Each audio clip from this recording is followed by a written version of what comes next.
Flashback. Don't mind us. Yeah. Okay. 3.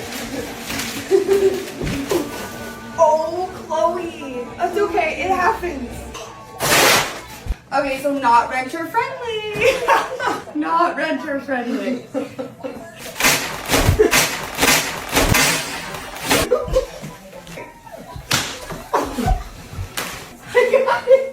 I just urinated.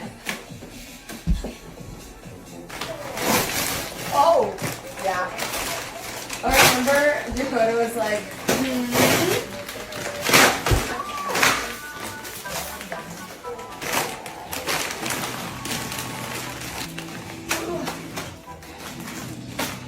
Sorry, I'm just so mad at my decision.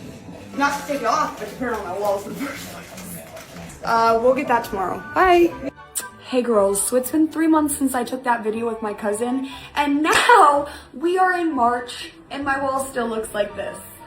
Great, I'm so glad. Just kidding, I'm not glad whatsoever. So stay tuned for the video I'm posting tomorrow about what I should do with this accent wall, because I would love your opinions. I am stuck. I'm having paralysis by analysis. So stay tuned, I love you guys. Bye.